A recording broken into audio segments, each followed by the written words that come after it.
word of His grace that will strengthen us as He touches all the heart comes in our lives. Thank you, sir.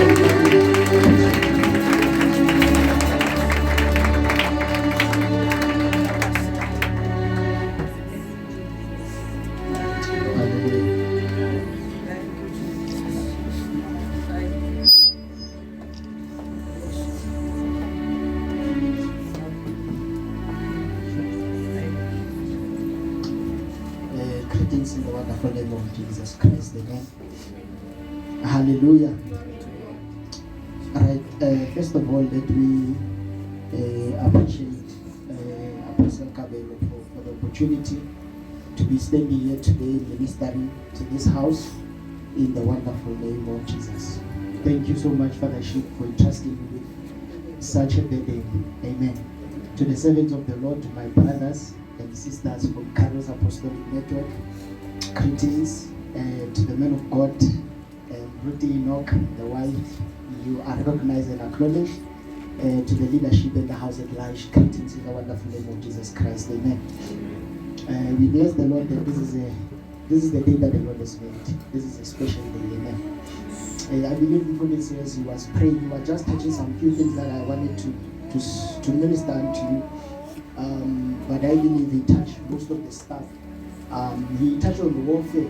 I think this morning the issue of warfare is as if the Lord has placed you strategically. It's like there's going to be engagement in terms of warfare.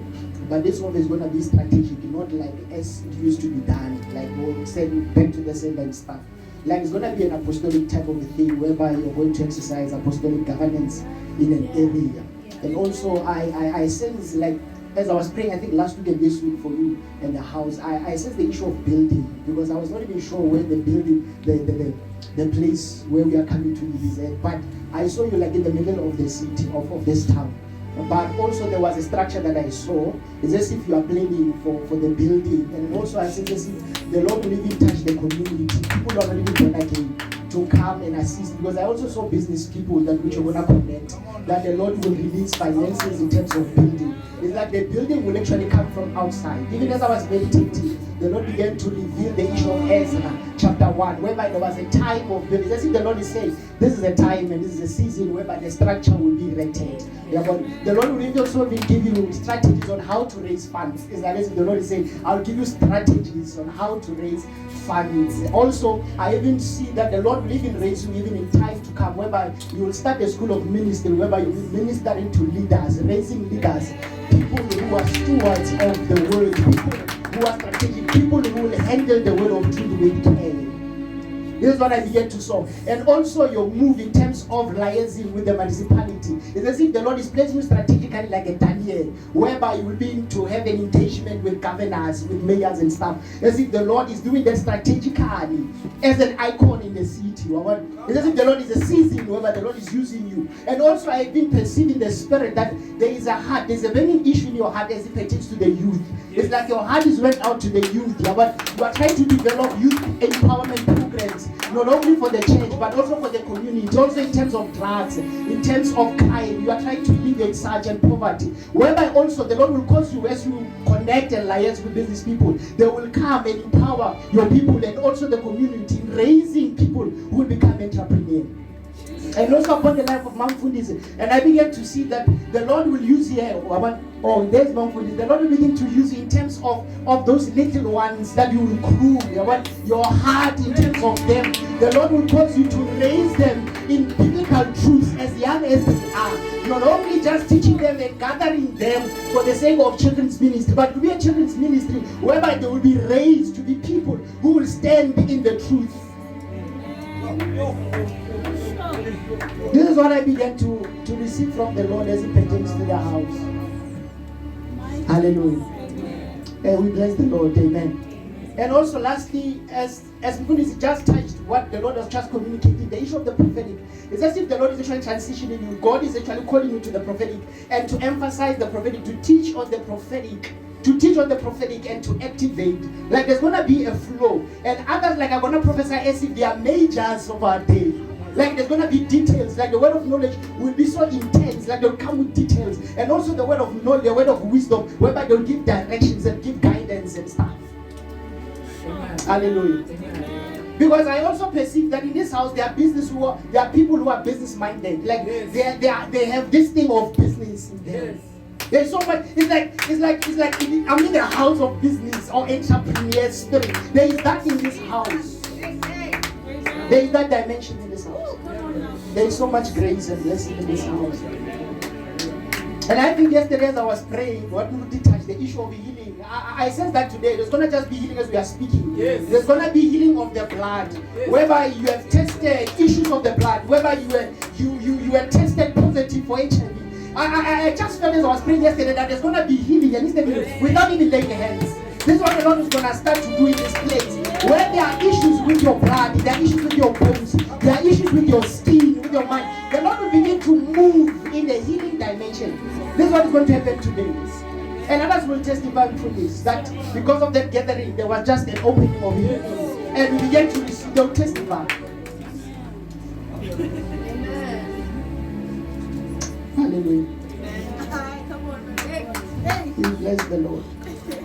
Thank you, Spirit of God. My sister, as you know, as we are praying, like I could sense the dimension of the prophetic so intense in your life. I could sense even the calling of the Lord upon your life. But specifically, I sense the prophetic into your life. I sense like a strong, it's as if not only just the prophetic anointing or the prophetic spirit or neither a prophetic gift, but as if the prophetic call of God upon your life. Even as I'm speaking, there's this word that is coming, Deborah. There's that word that is coming, and there's that strength of a man in you. There's that boldness of a lion that just begin to grow. Even some will identify you as having pride. You want to be pompous and powerful and stuff, because now they are determining according to your physique and how they see you on your face, that they say this one, she has pride and all that. It's not a person, it's not a people of people. But yet when they come closer to you, there will be some sort of impartation. An automatic impartation that will happen. Even those that are around you, they will feel that which the Lord is doing in your life. It's as if there's an anointing, there's a fresh oil that has been poured out today. This morning, it's like there's that refreshing that has taken place. That refreshing also that goes with healing of the past, the pains that you have to go through, the things that you have to experience, that the Lord is beginning to heal, and God is causing you to forgive and release yourself so that you can experience the fullness of the Lord upon your life. Amen. We bless the Lord. Is it fun? Can I start to share the word with you? Amen. I'm not a prophet, by the way. Don't just when we walk out say, hey, Prophet Eric. You'll be giving me something that is not mine. Amen. It's my first time hearing from this Apostle Eric. He's like, I'm shocked. Oh, Jesus. I can't use say Eric. Maybe it's just a level. I wonder where we are today. I don't know. It's just an upgrade in the spirit. Thank you, my brother. You're playing so nice. Can you just lower your volume? Yeah, you're playing so nice. I think that's what is actually taking me where I don't want to go. But we bless the Lord. Amen. This house is blessed. Amen. And Mufundis, you are raising great people. You are raising great people, because even as you are teaching in simplicity and bringing them to that place, you'll see basically you're not making impact. But I just said the Spirit of God says about students, you're making an impact, a great impact that you're not doing now. Amen. There is that transition that is happening in the Spirit. Amen. And it's happening gradual. And as it happens, that is you are building a strong foundation. Yes. They will be able to contend for the truth. Amen. And no one will stand before them. Amen. Okay, let me leave that side. Can I cool down? I'm even shivering, Bazalwane. There's nervousness, y'all. That's why I just ran to that dimension to run away from this. I didn't want to touch on the scriptures. The fathership is in the house. Hallelujah. It's causing some nervousness. It's not easy, but I want to minister before for this. It's not easy. You know why it's not easy? It's because he loves the word and he respects the integrity of the scriptures. So the reason it's not easy because he listens to you very carefully. He listens. And he's like, not with the red pen, but he just listens because what? He wants to produce leaders who will stand for the truth. Amen. Not just for the sake of preaching, because others we just want to preach and we are tired. That's what we want to do. But it's more than that. The scriptures is more than that. Yes. It's not just about us preaching, but it's to defend the truth. Yes. That which we confess. Yes. It's all about to defend the truth. Because there are a lot of people who are rising. They are against the scriptures. Yes. They are against the very God that we worship. They are telling us about many things about the scriptures. This is how the scriptures were written. Why can't they teach us Greek, Arabic, and Hebrew for us to translate for ourselves? They have fingered with the scriptures. It's not what it meant to say. They are woke. Yeah. All this time they've been preaching from the same book. Yes. But today I want to announce that they were never with us. If they were with us, they could not have left us. Yes. They were just pretending to be with us. These are false brethren Yeah. amongst us. Yes. I think I'll touch one day. They are just false. You see, our gospel, Bazaran, it is supernatural. Yeah. That is why you need faith. You need faith because it is supernatural. Yeah. Can you imagine you are believing the God that you have never saw? And you are preaching about him as if you have seen him. As if you have been with him. Why? Because you have read about the men who were with this one. Who is the word that was in the beginning. That is why John could say, that which was in the beginning, that which we have heard from the Old Testament writing, they have heard about him. He says we have seen him. And not only have we seen, we have touched him. And we have handled him. But yet comes this Peter, and he says that we believe the one that we have not seen. And Jesus comes and he says, greater are they, O Thomas, who believe without seeing.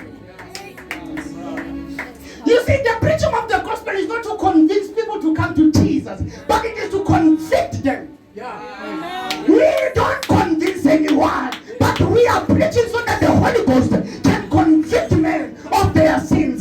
They can be convicted that there was a man who was born in a manger, born of a virgin, born in Bethlehem, Judah, who lived a human life, who was fully God and fully man. When he left the heavens, he did not stop being God, but in him divinity was clothed with his humanity. Come on. That is why when Paul writes his first letter to the church at Corinth, he says, had they known, they could not have crucified. Because they would know this is a king. We cannot touch him. Because even if we try to kill him, he will never die. Yes. That is why Christ never died, but Jesus died. Come on.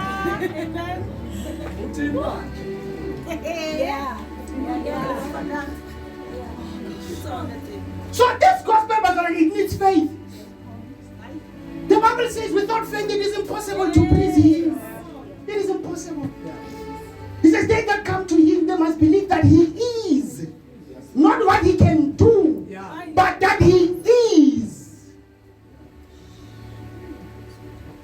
That's why we need faith. Faith is the economy of the kingdom. For us to access the invisible. Yes. For us to get in touch with the supernatural. So that the supernatural can become natural to us. Because we are born from that dimension. So we need just to express it in the earth. Can I just... I sound like Cyril now. When he says I speak slow. Yeah, let me speak slow. Can we go to the word? I'm just going to touch a simple subject this morning. Or is it already in the afternoon? This afternoon. Amen. Can we go to Exodus chapter 30? Verse 22.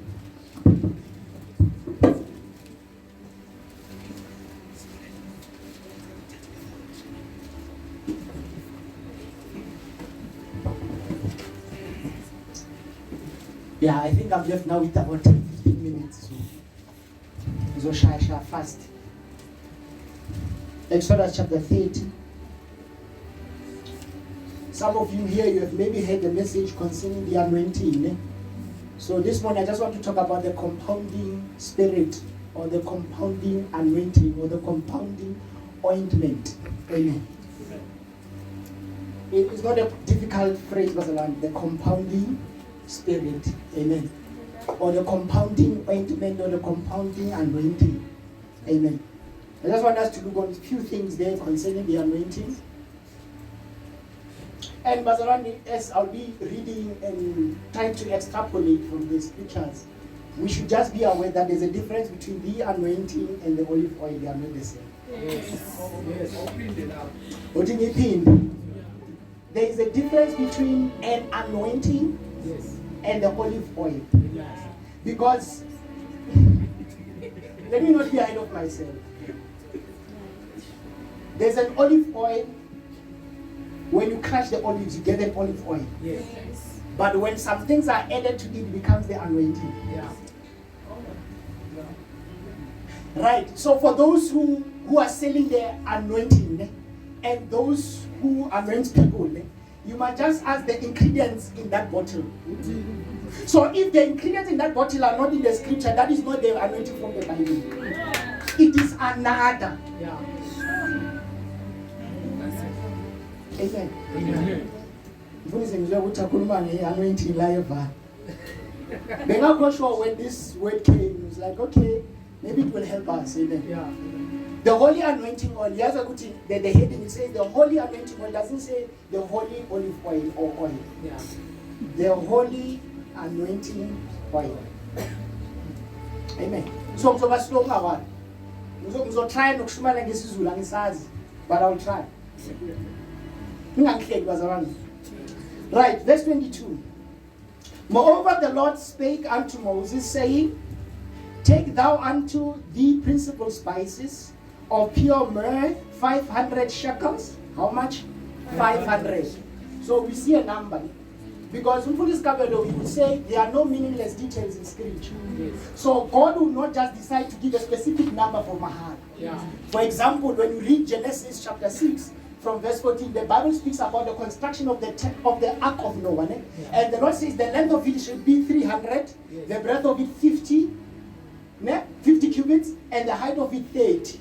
So we must understand that the Bible carries numbers, and God does not just use numbers for the sake of writing numbers. God is a mathematician. So math does not originate with man, but it originates with God. So God allows that spirit to move upon man so that man can come and invent. Science we can draw from scripture. Like God is an architecture. When he tells this guy Enoch to build, that God is giving an architectural work. This is how he needs to construct it. So here God is a pharmacist.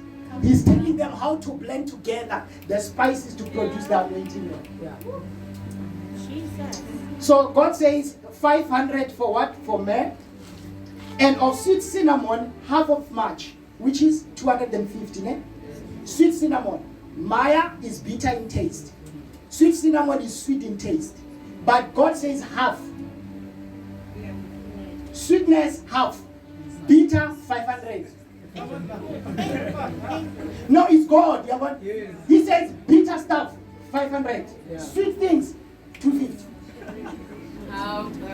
No, God doesn't want to give us sweetness all the time. Because if everything is sweet, then we miss the purposes of God. Okay. That is why sometimes there are situations that will never leave you. You know why? Not that God doesn't want to remove it. Because he knows if he can remove that situation, will cause you to stop praying, will cause you to stop seeking his face, will cause you to stop coming to church. It is that situation somewhere that is bringing you to the fellowship. Yeah. And Rafik is Shumaila about sufferings. And it's like, you are God, you are unfair. But you still come though. Yeah. Others they receive just a smaller and a breakthrough. Out they are back into the world. Yes. Okay. I'm just bringing a word of encouragement to the house this morning. He says, and of sweet calamus 250 shekels. So you see what is happening? 500, 250, 250, 500. You see what is happening? The principle is simple. You start with bitterness, then sweet stuff. Then from sweet stuff, you come to sweet stuff, then bitterness.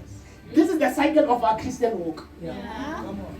Don't tell me, you see the preaching that says that you can never serve as a child of God, that is a lie. And it is not the true gospel of our Lord Jesus Christ. Paul, when he encourages the believers in earth, he says it is through much suffering sufferings that we enter the kingdom. Jesus says, if they have done this to me, they will do it to you, because a servant is not greater than his master. Because Jesus had to pave the way for us, so that whatever we go through, we can look upon our master. Jesus. Now when things are happening, we look at this one who's prosperous. We look at this one, then we become like Asaph. In Psalm 73, Asaph, this is what he says. He says, I fret when I saw the unrighteous prospering, because his standard of life as a child of God, he was actually measuring it against the world. This is what our brothers and sisters are doing today. We are measuring the standard of the kingdom with the world, instead of the world receiving a standard from us. Yes. He says, I fret when I saw the unrighteous, the wicked. In fact, he says, I fret. That means I was troubled, I was concerned when I saw the wicked prospering. But this is what he says. When you go down with the verses, he says, I understood when I came to the sanctuary. You see, this is the house of God where you will understand how God moves. If you are in the world, you dissociate yourself from the local house, you will never understand God. Because as men and women of God, we stand in the way. We teach you that as a child of God, there are moments of suffering and bitterness, and there are moments of sweetness.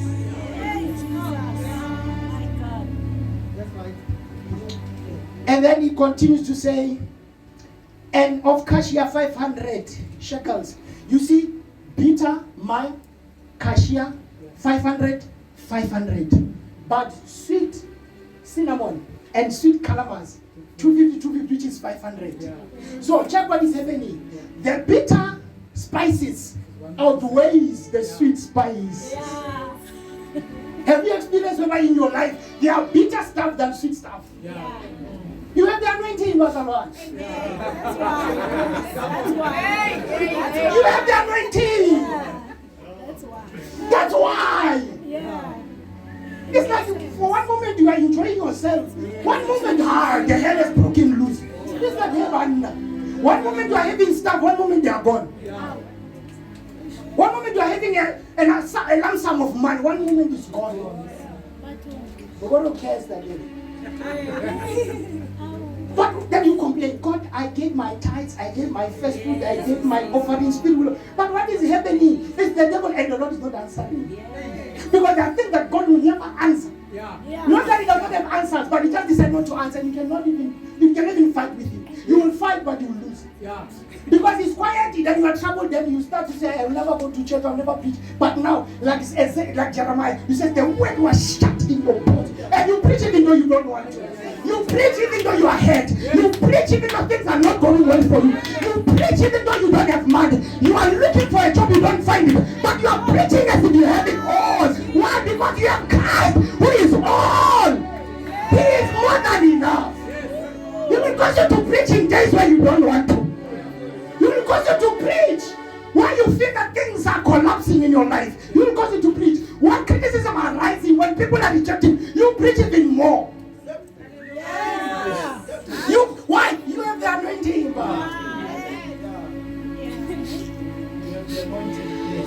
I can never get an increase anointing again. That's why from our favorite preachers, the anointing must increase. It will increase. How you know you have it? How you know it's increasing? When sufferings are increasing, more than sweet things. Then you know the anointing is increasing. I don't know what they're increasing. That is increasing.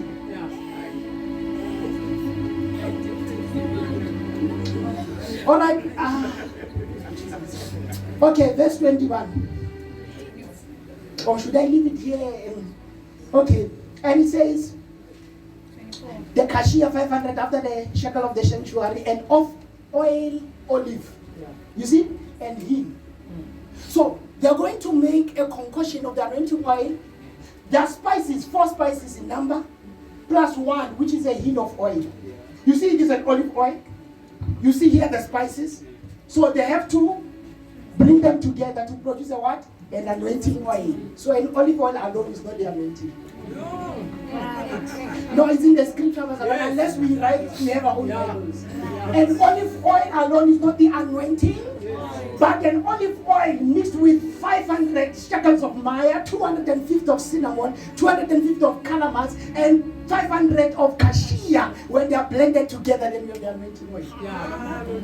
So in you will not receive the olive oil, you receive the anointing. I will show you this scripture. Come on.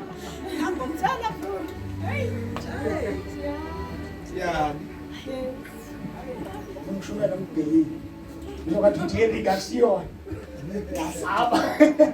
Amen. So this is what God, you see, God, he deals with numbers. He deals, because God is not choosing any other spice. Because remember, when we are reading the old, there is a hidden revelation of a man called Christ. So as we navigate through scriptures, we are trying to find this man and locate him so that we can preach him. That's why Paul in Galatians, he says, God, who has called me, he has revealed his son in me so that I can preach him. When you don't have a revelation of the Son, you cannot preach him. You will preach what you have a revelation of. Amen. So we need a revelation of him so that we can preach him. This is what we call a Christ-centric principle of interpreting scriptures. Amen. Jesus. So 500. And listen what God is saying. He says, and thou shalt make it an oil of holy anointing, ointment, and ointment compounded. You see the word compounded? I'm talking about the compound anointing or the compound spirit. I'll show you why I'm saying spirit. Amen. He says you must compound it.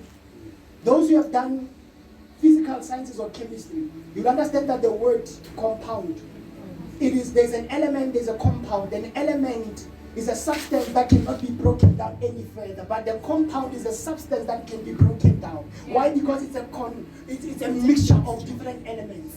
Like H2O is a compound because there's an oxygen and hydrogen. But yet when we have oxygen, it's an element because it cannot be broken down. But yet water can be broken down. From water you can actually remove hydrogen. Amen. So your wonder science is in the scriptures. Cyril will tell you this. The one I learned from him. Cyril. Like I wonder, how does he get this stuff? How does he see that? It's like I'm checking, but it's not there. Cyril, how did you know the North Pole and the South Pole? The reason it is frozen all throughout the year is because he will tell you how the world spins. The earth was spinning when the Lord was busy dealing. And the water that was in the middle, it went up, the others went down. Like he will tell you with the geographical terms. You see it? So that's interesting, Pastor Man. You must have seen it. Like, my brother, come on. Hey, Jesus. He speaks of these things, like Paul would say, like Peter would say, that are difficult to be understood. So if you don't know a bit of geography, history, what, you'll get lost. Sometimes he was preaching about y is equals to mx plus c. I was like, Cyril, maths. But now I'm seeing it very good. Amen. But just to cut the long story short, I'm not going to touch other stuff, but I'm going to run somewhere. So here's the thing. I want you to notice. You have 500. Ne? You have 250 in the middle. You have 500 at the end. But 250 plus 250 gives you 500. So actually we have 3 units of 5. I want you to keep that in mind. 500. Ne? Right, you have 4 spices. Ne? You have a hint of oil. I want you to keep that in mind. You have a bitter spice. You have a sweet spice. This sweet spice neutralizes the bitterness of this bitter spice. That's why sometimes in your work, when you are going through bitter stuff, God will bring you some sweetness. It's like you're suffering, but there's a prayer that you've been praying 10 years there. Suddenly there's an answer. It's like it's encouraging you. When you are busy enjoying, the Lord says, he's going to forget me. Says, like God knows how to balance. God is balancing the equations of life. Amen. It's that God will give you money. As a child of God, maybe you're playing Lord, you win 5 million. As you're winning 5 million, there's a problem. That which this money cannot fix. That is going to require you to focus on God. As you are busy enjoying the 5 million, something is happening, you forget about the 5 million, you focus on this. God is a mastermind. Oh, Jesus. Job is having some good time of his life.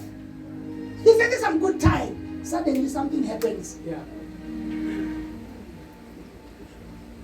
Foolish Christians are like the wife of Job. Yeah. Why don't you curse this God, my brother? Why don't you curse this God, my sister? And die. It's like there's no integrity in their heart. You see, that's a problem with a person who never had an encounter with this God. That is why Daniel says, when the angel spake to Daniel, he says, but the people who knows. You see, there is a knowing. There is an ion.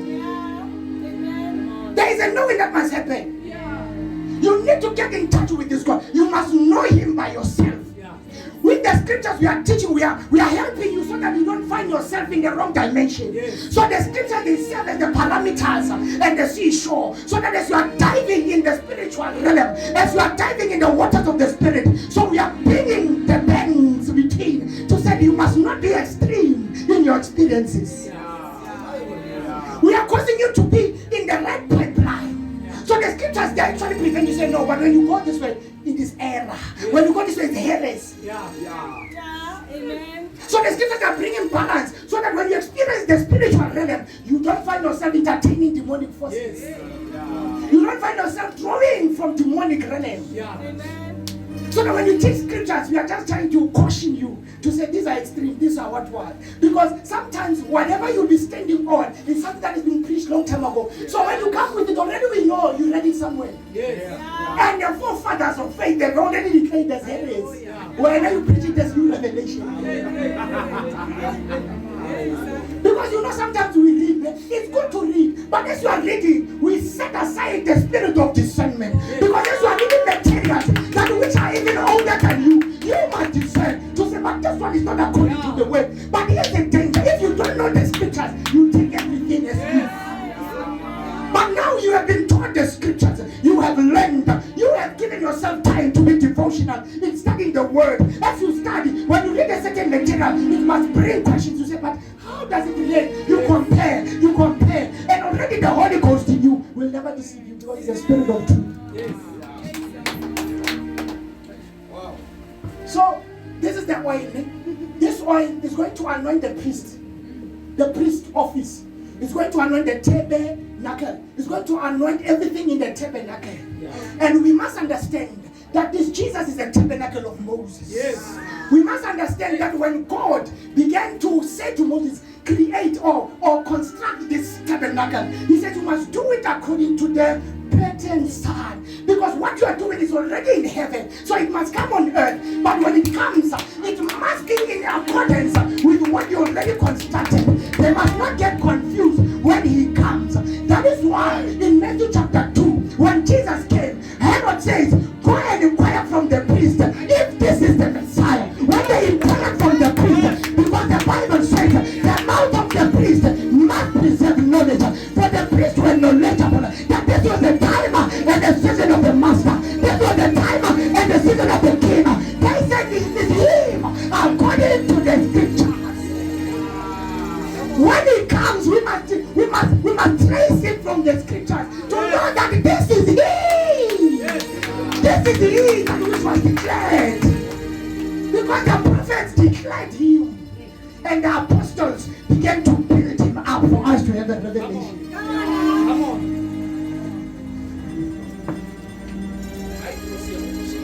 So this anointing is anointing the tabernacle. And the tabernacle is a picture of Jesus. And also when they are constructing the temple, it is the picture of Jesus. In the book of John, chapter 1, the Bible says that the word tabernacle amongst us. So he's the fulfillment of the tabernacle of Moses. And the Bible in chapter 2, it tells us that he's the temple of the Lord. That means it's the fulfillment of the temple of Solomon, not the temple of Herod. Because when he came, there was a temple of Herod. But he's not fulfilling the temple of Herod. Because it was built according to man's design and pattern. But he's fulfilling the pattern that was built by his father. Through the spirit of truth.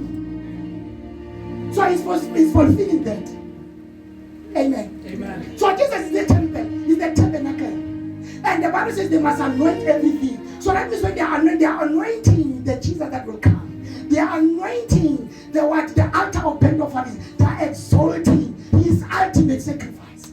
They are anointing the love. They are anointing him as the baptizer of men and bringing sanctification. They are anointing the table of shewbread. They are actually anointing him as the bread of life that came on earth to feed men. When they are anointing the candlestick, they are emulating him who is the light of the world. When they are anointing the incense altar, they are anointing him as the high priest who is forever interceding for us. When they are anointing the ark of the covenant, they are anointing him as the one who is Lord, highly enthroned in the heavens, seated on the right hand of the Father. Because the tabernacle must be anointed, signifying the one who's to come, who will walk in this thing. Can I read something and I sit down? 1 John chapter 2 verse 18. Then I close. 1 John chapter 2 from verse 18. I said I want to talk about these guys who have left us. I want to touch on them. I might be using difficult words, but if you remember, you can just Google them. No, I don't Google, but how did I know about them? I Googled them. The powerful. Like I Googled them. The powerful. Yeah. So when I Google, I will be powerful. Because it's there on Google. Oh, but if you want more, if you want more, there's a book written by Ufunis Kabe. Yeah. Then get the book. You'll find those words that I'll be using. Yeah. They are in the book. Amen. Hallelujah. You'll be powerful, Bazama. Lila, I read in this book. Don't worry. Amen. Chapter 2, verse 18. I'm going to try to quickly read. And it says, little children. Remember, this is an old guy who is writing to the believers, and he's called them little children. Amen. When you see his epistle, it's continuously using the little children. So you must understand that when John was writing his epistles, he's writing in a time whereby the gospel is under attack. Yes. So the gospel is challenged. So letters are written to address certain issues pertaining to the gospel, pertaining to the life and the ministry of Jesus Christ. That is why Colossians chapter 1 verse 15, the Bible speaks about Christ as the one who is the creator of the universe, the one who is the image of God. Speaking of Christ as the eminent one against creation, in creation. That Jesus was before creation, was not created. Because people were saying he was created. He was not created. No. We cannot create God. Yes. People are trying to create people. And when you see science, the moment science tries to copy God, they want to come to that level. They want to give Shoma, they are Adam and Eve. They are Eve, in fact, when the serpent came and deceived, he says you'll be like God. So people they want to be like God in that sense, but I create the world. Yeah. Amen. Verse 18, this is what John is saying when he's writing his epistle. He says, little children, it is the last time. When was the last time? When he began to write. How old is this?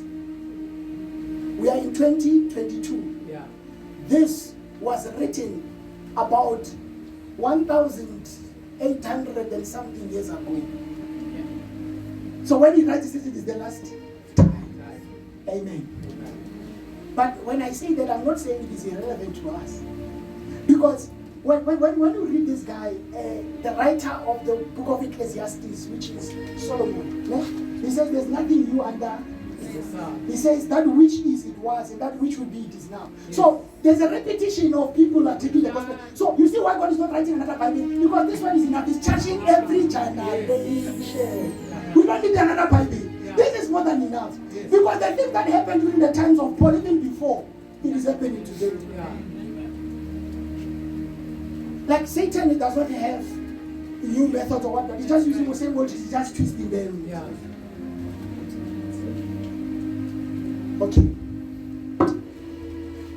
He says, it is the last time, and as ye have heard, that antichrist shall come. Even now, are there many antichrists? Yeah? The word anti means instead of or in place of Christ. So anything that is instead of Christ or in place of Christ, when we take Christ and substitute him with something else that will make people to be excited, that will make people excited out of Christ, that is an antichrist spirit. Yes, yes. So when we replace Christ with something else because we want people to come to church, we are operating under that spirit. Amen. All right. Verse 19. He says, they went out from us. What? They what? They went out from us. But they were not of us. For if they had been of us, they would no doubt have continued with us. But they went out that they might be made manifest that they were not all of us. We are seeing it even on Facebook. Yeah. People who said they were preachers for 20 years, suddenly they are 8 years, suddenly they are what, suddenly they are what. So you want to say, were they really born again? Yeah. Because you must die born again. Yes. We must die born again. We can't say, no, I was born again. You ask me, you die born again.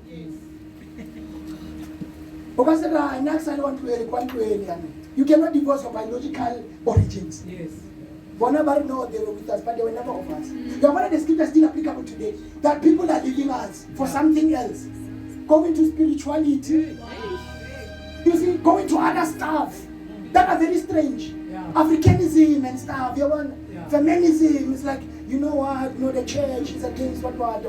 No, why are there only few males in the scripture? Why females are not recognized? It's as if God is sexist. You know what? Come on. A lot of stuff are happening. It's like God is sexist. Why only the patriarchs? Why only men in scripture? But suddenly we find a woman. Yeah. Because now we've been talking about the seed. We are tracing the seed in the old. But in the new, then the woman, the womb. We need the womb for the seed to manifest. Yes. So people, they think God is sexist. Yeah. It's like in the apostles, why are they 12 men? Where are they not women? But they forsake to read later that there were other female apostles. Yes. They don't understand because of the setting of the time, the cultural background. Yeah. The political setting when scriptures were written, why Jesus would elect 12 apostles, why would he elect men, not women? Yeah. Okay, it's a good. I get better. Because you don't remember I get better. So now here am I. Verse 20. But ye have an unction. So he's talking to the church. He's not talking to leaders. Yeah. He's talking to the church, including leaders. He says, ye have the unction. You see, unction is not something that is stationary, but it's something that is moving. Yeah. Ye have an unction from the Holy One, and ye know all things. You know what? All things. So now it's time to unfold these things that we know. When we use a generic term, we say all things means all things. Yeah. But now I want to keep it within the parameters of this. What was he directing them to? Yes. These all things that he's talking about, because now he's writing to a generation whereby the gospel is attacked. Yeah. So he says, you know all things. What is this all things that they know pertaining the gospel? Yeah. Listen to this. He says, I have not written unto you because ye know not the truth, but because you know it, and that no lie is not the truth. Yeah. So they know already when it goes down. What is this truth? He says, who is a liar? But he that denieth that Jesus is the Christ. So I'm telling you what we read. I'm going back to that one as I close. He says, who is a liar? So you see, there's an antichrist, there is a lying. Yeah. Who is a liar? Is the one who says that Jesus is not the Christ. When we talk about Jesus, we are referring to his humanity. Yes. When we talk about Christ, we are referring to his divinity. Yes. So they are rejecting that this human being is God. Yes. So the one who's lying is the one who said that Jesus was just a man. Yes. When he came on earth, he stopped being God. And this is the teaching of Arianism. Arianism, they focus on his humanity and they are denying his divinity. Yes. And I tend to believe that when Paul writes to Timothy, he says these ones are denying the power thereof. So they are denying his divinity, but they are emulating his humanity. They are talking about his humanity. They say they agree that he was a man, but there was nothing of God that he can offer to us. This is the teaching of what Arianism. You know why? Why they say that? Because they read where Jesus was tired, where Jesus was sleepy, where Jesus was hungry. They say, this is a man. But they could not pick up where he spoke as God. Like saying woman. Yes. Woman. Like you cannot talk to your mother like that. Why is he not saying mother? But when he says woman, we can detect that he's speaking as God more than as man. When he speaks to the Pharisees in John chapter 8, this is what he says. He says, before Abraham was. He didn't say I was. That means if he was, that means he existed. But he says, I am. The term referred to God in Exodus 3:15. I am. Then they were confused, but yet they understood that when he says I am, is the name for God. He says, Baba, you being man, make it yourself equal with God. That means they were agreeing that this one is God in a human form. He says, who is a lie? Is the one who denies that Jesus came in the flesh. You remember in 1 John chapter 4, there is another group that says that when the writer writes, he says, the one who says Jesus is not come in the flesh, that one is a false prophet. False prophet no, even in terms of your preaching, we listen. Then you can come a false prophet by preaching. Not error as in like you were not aware, but error with pride to say, you see, I listened to these prophets talking about the angelic. It's like, hey, Banna. Like, where do they take this stuff from? And you see, they say, Trina, we are not aware. Like, we don't know anything, the way they speak. But like, they speak error with high voltage. Like, it's a high voltage thing, but error. It's like you read the scriptures, but what they are seeing, you are not seeing. It's like, your spirit does not leap. At first prophet did this, the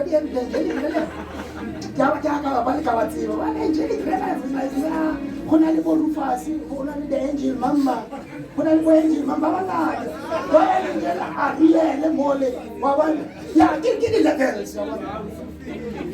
they said this angel is the angel that prophesies. This is the angel Hananiah. It is the angel of what? That's like everybody. Only to find that they read the book of Enoch, they read the other books, that which were not canonized. So those books that were not canonized, you find them in the canon of scriptures of the Roman Catholic Church. So they were not canonized. And then they would say, why did they reject? No, it's simple, it's because they were not emulating the same thing with other scriptures. They were not in the same frequency with the revelation of the gospel of Jesus Christ. Because God was about the Son. So if they are not talking to this revelation, then it will bring confusion. They become a good book. Amen. So you can just read it for interest's sake. Yes. Others are saying, why did they? Where is my music? Others they are saying that why this one used Enoch and stuff, blah blah blah blah. You know how they bubble up. Yeah. And forgetting that this guy was not saying we should use Enoch. He was just making a statement. Yes. To say these things that are happening, somebody already spoke. Yeah. Okay. He says, who is a liar that denied Jesus is the Christ? He is the antichrist that denied the Father and the Son. You see, the spirit of antichrist denies the Father and the Son. So the moment you deny that Jesus is Christ, already you have denied the Son and the Father. Yes. The moment you deny the humanity, you have denied both the Father and the Son. Yes. Yeah, you. That's the thing. Alright, let me continue. Whoever denied the Son, the same had not the Father. But he that acknowledged the Son had the Father also. Verse 24, listen to this. He says, let that therefore abide in you. What must abide in you? This is what must abide. Which ye have heard from the beginning. If that which ye have heard from the beginning shall remain in you, ye also shall continue in the Son and in the Father. Verse 25. And this is the promise that he hath promised us, even eternal life. So that means if you deny that Jesus is the Christ, you have denied eternal life. You don't have eternal life. You have eternal damnation. All right. Uda, why is he writing this? It's not just writing. There's a reason. There's a purpose for one. Verse 26. These things have I written unto you concerning them that seduce you. What's that? The second. So I said the purpose I'm writing this. I should not be writing this to you. But I'm just writing for the purpose of trying those who are trying to confuse you. That is the purpose of me writing and expounding on the humanity and the divinity of Christ. Of emphasizing the issue of the anointing that you have received. So here you see there's an issue of the Son and the Father. There's an issue of divinity and humanity. So there were this group that we call Gnosticism. Yes. There was another group called Docetism. There was another group called Syrianism. The other group, they believed in the divinity of Christ. Docetism. They believed in the divinity of Christ, but they rejected the humanity of Christ. Okay. The other group rejected the virgin birth. They believed in his humanity, but he was born like any other man. But they denied that he was born of a virgin. They are even denying the resurrection. So there were a whole lot of things. Scriptures were not just written for us to say, okay, resurrection, 1 Corinthians 15. They were written because there were issues at the time. So there was a group that which were denying the humanity of Christ, this one divinity. And so this John is writing, he says, but you have received the oil from the Holy. Please lower it just a bit. You have received the anointing from the Holy One. He says when he writes about the anointing, he speaks about the Father. He speaks about the Son. And remember, we have received the anointing. Yes. We have received the anointing. The Bible says, don't you know that your bodies are the temple of the Holy Ghost? So what is it that you have received? The Holy Spirit. Yes. What is it that you have received in you? Ephesians chapter 4 verse 6. That God the Father is the Father of all and in all. There is a Father in you. Amen. What have you received in you? Christ in you, the hope of glory. Yeah. Who is joined to the Lord is but one Spirit. Yes. So there's a Father, there's a Son, there's a Holy Spirit. But these are actually not three gods.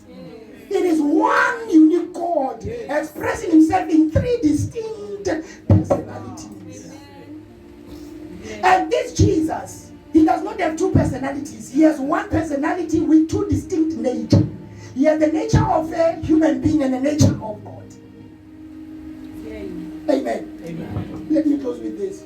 So when this John speaks about all these things, in connecting with the Old Testament, what is happening in the Old Testament, in where we have read? We have 3 500s. Yeah. We have God the Father, God the Son, God the Holy Spirit. This is what he's addressing.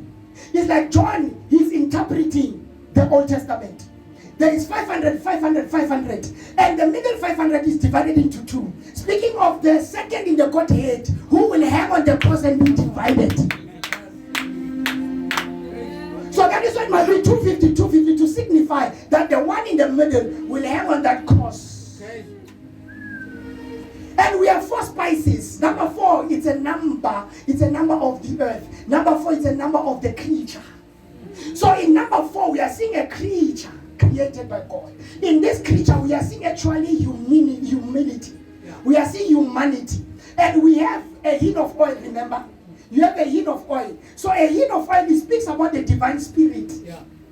Number 4, it speaks of the humanity. So these two are brought together to bring the anointing oil. So it's humanity plus divinity. So expressing that the one who's to come is the anointing. Yes. Will actually express humanity and divinity. Amen. And the Bible speaks about the mind, which is actually Peter. It speaks about the sufferings of Christ at the cross of Calvary in his humanity. The sweet cinnamon, it speaks about him as the sweet servant of God, forever willing to minister to the people of God. Calamus is like a reed that shoots from the muddy clay. It speaks about him resurrecting from the grave. Cassia, it speaks about the effectiveness of his resurrection. Because cassia was used to expel scorpions and serpents. It is only when you are living in that resurrection power. That is why Paul says, all I want to know it is Christ and the power of his resurrection. I want to know not only the resurrection, but the power, the effectiveness of his resurrection. Why does he want to know? It's so that he can live the crucified life. You see, we cannot live a crucified life without experiencing the resurrection life. When Paul speaks about this, remember when we come to Christ, we meet him first in his crucifixion, and then we experience his resurrection. But in our living and expression of him, we need the strengthening Christ in his resurrection in order for us to experience the life of the cross. For this is according to the book of Song of Solomon, chapter 2, from verse 8. The Shunammite speaks about his beloved. He says, I heard in the night my beloved skipping and leaping upon the mountain. He speaks about this one who was leaping and skipping upon the mountain. He speaks about the resurrection. And in verse 14, the writer or Solomon speaks of this such. He says, oh my dove, thou art in the clefts of the rock. He speaks about the clefts of the rock, and Jesus is the rock. The cleft speaks about his crucifixion, where he was pierced. So this woman is found in the crucifixion, in the clefts, in the holes of Christ. She is hidden. In order for her to experience the crucifixion, she must first experience the resurrection. Yes. Objectively, we experience his crucifixion, then his resurrection. Subjectively, we need his resurrection to experience his crucifixion. What are the spices? It speaks about the life of Christ. There's a mingling of humanity and divinity. There's a mingling of suffering and sweetness. And when we have received this anointing, we must know that there will be suffering times and there will be sweet times. There is a balance in God's equation. We must appreciate both. Like Job saying, why must we receive only that which is good from God, but reject that which is not palatable? So remember, you are a priest. You have received the anointing. Enjoy what the Lord is doing. As the Lord is giving the spices, when you experience the bitter stuff,